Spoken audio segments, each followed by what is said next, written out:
अस्सलाम वालेकुम। अच्छा, टॉपिक का नाम है कोऑर्डिनेशन इन एनिमल, जो कि बहुत आसान और सिंपल सा टॉपिक है। कोऑर्डिनेशन इन एनिमल के लिहाज से देखा जाए किसी भी जानदार के अंदर जो कोऑर्डिनेशन है वो तीन चीज़ों के ऊपर मुश्तमिल है। पहला है रिसेप्टर। रिसेप्टर क्या कहता है? डिटेक्ट ऑफ एनी चेंज, किसी भी चेंज को पकड़ना, ये रिसेप्टर का काम है। एनी चेंज का मतलब स्टिमुलाई। अगर मैं कहता हूँ स्टिमुलस को पकड़ना, जिसकी जिम्मेदारी है वो रिसेप्टर है। अब उस स्टिमुलस को पकड़ने के बाद उसको लेके जाना दिमाग तक, ब्रेन तक, वो न्यूरॉन का काम है। तो न्यूरॉन क्या? Specialised cell of nervous system है जो कंडक्ट करता है, जनरेट करता है नर्व इंपल्स को।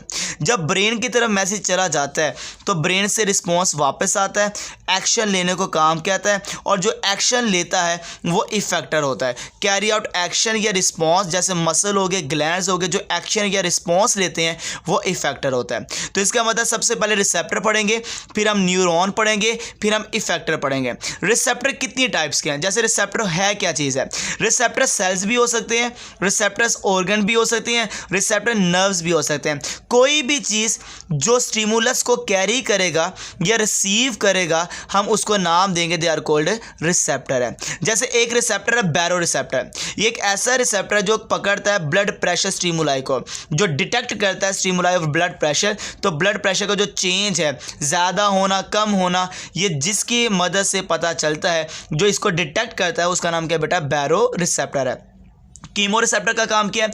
कीमो रिसेप्टर का काम है डिटेक्ट करना केमिकल स्टिमुलाई को। केमिकल स्टिमुलाई जिसमें स्मेल हो गया, टेस्ट हो गया, कार्बन डाइऑक्साइड हो गया, ग्लूकोज हो गया, अमाइनो एसिड हो गया, फैटी एसिड हो गया, ऑक्सीजन हो गया, जो कि ब्लड के अंदर इन केमिकल्स को डिटेक्ट करता है, उसको नाम देते हैं, they are called chemoreceptors है। अब जो स्मेल की सेंस है इसको कहते हैं ओल्फैक्शन, टेस्ट की सेंस को कहते हैं गैस्टेशन, और जो केमिकल इन ब्लड के लास उसको कहते हैं ऑस्मोलैरिटी। इसके जो रिसेप्टर्स होते हैं ना, बेसिकली मौजूद होते हैं हाइपोथैलेमस के अंदर। ये बड़ा इंपॉर्टेंट पॉइंट है। हाइपोथैलेमस में कीमो रिसेप्टर्स बेसिकली ज़्यादा मौजूद होते हैं, जो ब्लड के अंदर इन चीज़ों को डिटेक्ट करते हैं, क्या कोई चीज़ ज़्यादा तो नहीं होगी, क्या कोई चीज़ कम तो नहीं होगी। ये सारे रिसेप्टर आपको हाइपोथैलेमस में नजर आते हैं, कीमो रिसेप्टर वाले। मैकेनो रिसेप्टर एक ऐसे रिसेप्टर जो डिटेक्ट करते हैं टच को, प्रेशर को, हेयरिंग को और इक्विलिब्रियम को। और जितने भी मैकेनो रिसेप्टर्स हैं ये बेसिकली नर्व्स फॉर्म में होते हैं। कुछ नर्व्स ऐसे होती हैं जिसको कहते हैं फ्री नर्व एंडिंग है, ऐसी मौजूद होती हैं। कुछ आपको इस फॉर्मेट में नजर आती है जिसको कहते हैं एक्सपेंडेड टिप एंडिंग है, और कुछ आपको इस तरह दरख्त की फॉर्म में नजर आते हैं जिसको स्ट्रेट टिप एंडिंग का नाम दिया जाता है। एक रिसेप्टर का नाम है नोसी रिसेप्टर। नोसी रिसेप्टर का काम है डिटेक्ट करना पेन को। जब भी आपको कोई चीज़ लगती है, चोट लगती है या जख्म होता है, उस वक्त जो पेन हो रही है उसको जो डिटेक्ट कर रहा होता है और ब्रेन तक मैसेज को पहुंचा रहा होता है, बेटा उस रिसेप्टर का नाम क्या है? नोसी रिसेप्टर है। ये बेसिकली क्या होते हैं? अनडिफरेंशिएटेड नर्व्स एंडिंग होती है जो पेन को डिटेक्ट करती हैं।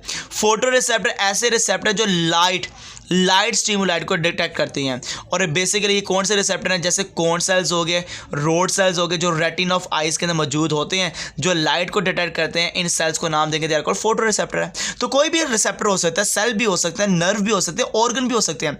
थर्मो रिसेप्टर ऐसे रिसेप्टर जो कोल्ड और वार्म एनवायरनमेंट को डिटेक्ट करते हैं, वो थर्मो रिसेप्टर है। और इनकी पहचान ये है कि ये आपके पास जो थर्मो रिसेप्टर्स हैं ये बेसिकली फ्री नर्व एंडिंग की फॉर्म में होते हैं। ये नर्व है जो कोल्ड और वार्म एनवायरनमेंट को, जो एनवायरनमेंट है, इसको डिटेक्ट करती हैं। अब यहाँ पे जो रिसेप्टर तो हमने तो वो सारे के सारे पढ़ लिए। एक क्वेश्चन है, इतने ज़्यादा रिसेप्टर बॉडी के ऊपर मौजूद हैं, सारे मैसेज भेज रहे हैं ब्रेन तक। अब ब्रेन के अंदर हर रिसेप्टर का जो पाथवे है वो डिफरेंट है। जैसे ये आ गया, हेयरिंग वाला यहाँ से मैसेज आ रहा होता है, टच वाला यहाँ से आ रहा होता है, लाइट वाला यहाँ से है, स्मेल वाला यहाँ से है, पेन वाला यहाँ से है, टेस्ट वाला यहाँ से। तो क्वेश्चन ये है कि भाई दिमाग पागल क्यों नहीं होता है? इतने मैसेज दिमाग तक आ रहे हैं तो दिमाग को कैसे पता लगा? इसका जवाब ये देना है, ये यहाँ से मैसेज है, ये यहाँ से मैसेज है। वो क्यों नहीं पागल होता? उसकी रीज़न क्या है? तो पता लगता है डिफरेंट सेंसेशन इन ब्रेन। जो ब्रेन की डिफरेंट सेंसेशन है उसको कहते हैं modalities, they are called modalities. उसमें पेन, टच, प्रेशर, कोल्ड, जितनी भी ब्रेन के अंदर सेंसेशन है हम उसको कहते हैं, they are called modalities. Different sensation in brain, different sensation रखना ब्रेन का, दे आर कॉल्ड मोडालिटीज़ है। उसकी वजह क्या है? ब्रेन पागल क्यों नहीं होता? उसकी रीज़न ये है कि जितनी भी नर्व एंडिंग है वो टर्मिनेट होती है एट स्पेसिफिक ऑफ CNS। हर एक का अपना अपना खाना है ब्रेन के अंदर, वो टर्मिनेट होती है मखसूस जगह पर, जो कि मैसेज सीधा उसी जगह जाता है जहाँ का मैसेज होता है। पहला पॉइंट। दूसरा पॉइंट, रिसेप्टर स्पेशलाइज है फॉर रिसीविंग पर्टिकुलर स्टिमुलाई। जो टच का उसका काम है टच को हैंडल करना है, जो रिसेप्टर हेयरिंग का उसका काम हेयरिंग को, जिसका टेस्ट का उसका काम टेस्ट को डिटेक्ट करना है, जिसका पेन का, जिसका स्मेल का, जिसका लाइट का, हर रिसेप्टर स्पेशलाइज है अपनी पर्टिकुलर स्टिमुलाई के लिहाज से, वो दूसरों में इंटरफेयर नहीं करता। इस वजह से एक रिसेप्टर एक स्टिमुलाई के बाकियों के लिए नहीं है।